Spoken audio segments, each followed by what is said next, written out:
How could I say to Mark Faber, I've known for years that he can't operate. I apologize to Bobby. I have got to apologize to Patrick, and most especially to Mark. All I do is apologize to people. Oh, morning, Mom. Well, hi. How are you, my darling? Fine. Want to have some breakfast with us? Dad's done, too. Oh, I've eaten. Oh, sorry about that. Yeah, I have to get to the hospital early. I might have known. Hey, listen. I'm going to ask you to bear with me. Things are going to get back to normal. They will. I promise you. Okay, Mom. I gotta go. Okay. All right, take care.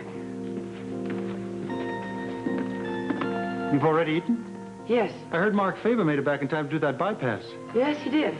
Well, that must have been a relief for you. Not necessarily. Well, I'm going to have breakfast with our son now. I'll see you later at the hospital. Okay.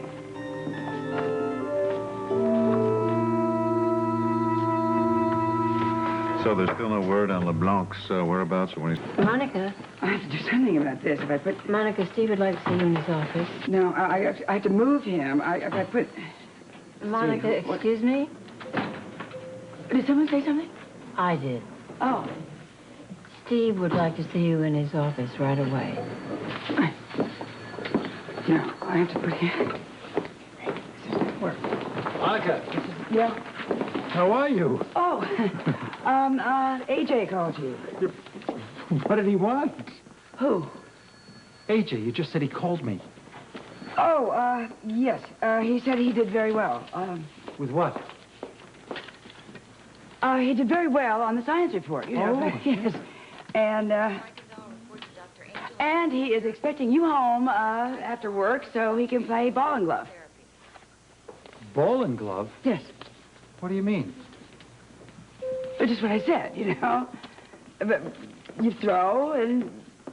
Oh, he's waiting for me to come home to have a catch with him. Well, that's what I just said. Monica.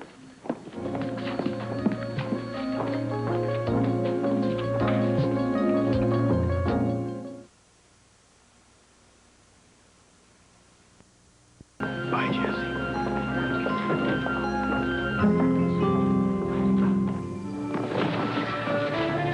All right, I can do O'Brien here. I could do Evans there.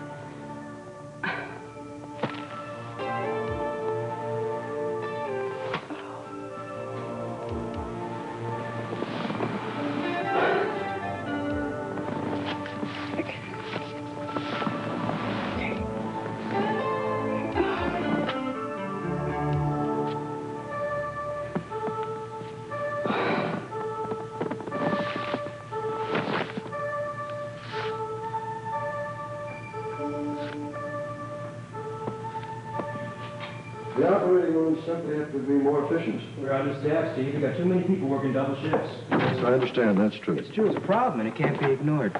Oh, Monica, Jesse told me you were here. Yes. Well, I was just taking a load off my feet. We should all do that once in a while. I'll second that.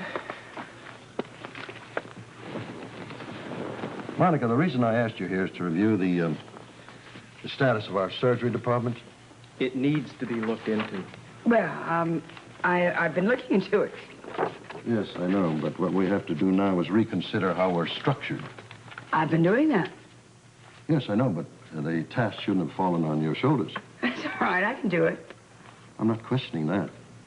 I intended to have this meeting much sooner, but unfortunately, the accreditation committee sort of sidetracked me. Sidetracked us all a bit. But I'm catching up now.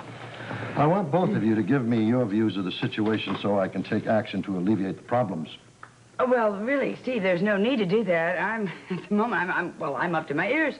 Monica, I didn't... Look, Steve, you appointed me as Assistant Chief of Staff. That's my responsibility.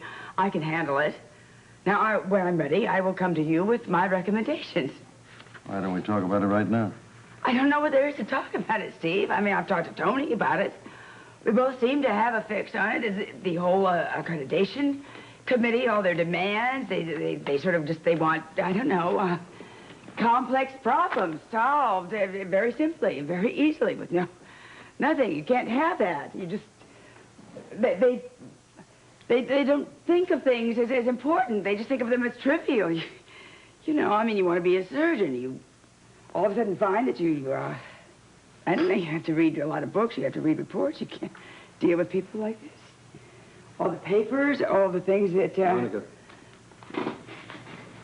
Well, I mean, it really isn't fair. They think the important things are trivial, Steve. Monica, nobody's blaming anything on you. Well, I'm sorry. I just thought... I don't know what I thought. I think the Dr. Faber incident is an example of our problem. Why? Look, Steve, I was there. I was ready to take over. No. The point is we need more staff surgeons to handle any emergencies that might come up. I talked to Patrick about that, didn't I? Yes. Now, Patrick thinks that with your added responsibilities, it's totally unfair for you to have to perform an operation. Excuse me. I was there. I was prepped. I was ready to go. The only thing that happened was that Faber came in at the last minute. But you shouldn't have had to scrub up. Are you saying I couldn't do it? No. I think what he's trying to say... I'm talking to Steve. No one has ever questioned my competence before. Is that what you're doing, Steve? For God's sakes, you're the greatest we've got. Don't patronize me. If our staff of surgeons were up to par, we wouldn't have any problem. But, Monica, we can't count on you being on the surgery rotation with the administrative load you're carrying. And I simply want to find out how the staff can help. Okay, Steve. Okay, you want me on rotation? I'm in. You want me out? I'm out. How can you possibly be behind a desk and in an operating room at the same time? It's been my experience Oh, that... your experience. Oh, that's good. That's very good. Your experience. Let me tell you, my friend, I was operating long before you even knew what a stethoscope was. Monica, this isn't the time to play. You want to see me? Yes, please come in. We got a... We do have enough surgeons affiliated with the hospital on a part-time basis, don't we? Yes, it's the emergency situations that worry me. When the affiliated surgeons aren't available, Steve, we're shorthanded. All right, Tony, is there any area in surgery where we need help? Yes, we need help in cardiology. Oh, I'm off it. No, we're covered there. When you're available. Well, just call me. Dr. Faber missed his flight, and it put us into an emergency situation. I was here. Suppose you weren't. I was scrubbed and ready. You were dead on your feet at the time also. Patrick, you were there. Was I dead on my feet? I think Tony's right. We can't have emergencies and be unprepared. You were busy and had to drop everything to fill in for Dr. Faber. We can't afford to count on... On me? Is that it? Are you going to say you can't count on me? I didn't mean... I'm saying this to you, Steve. I mean, I've always been able to be counted on. I've never disappointed anybody. Nobody has said you have. You're the finest surgeon we have. One of these days, an emergency's going to come up, and you're not going to be able to juggle your schedule. Then why? Why are you all ganging up on me? Look, I can handle the administrative part of this. I can handle the surgery. I just need time. I don't need to be backed into a wall. Nobody's doing that, Monica. Just need some more help that we can depend on. We have to think about the patients. Oh, think about the patients. Oh, really? Think about the patients. That's all I do. Nobody thinks about patients more than I do. I don't need this. No, I don't need this. You go ahead. You go ahead and talk about me behind my back. Fine. I'm going to tell you one thing.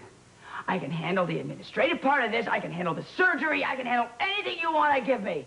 And I can handle the patients better than anybody. Patients are what I think about most. They are what I care about. You go ahead. You talk about me, but I'm not going to stand here and listen to it anymore. I think we'd better continue this another time.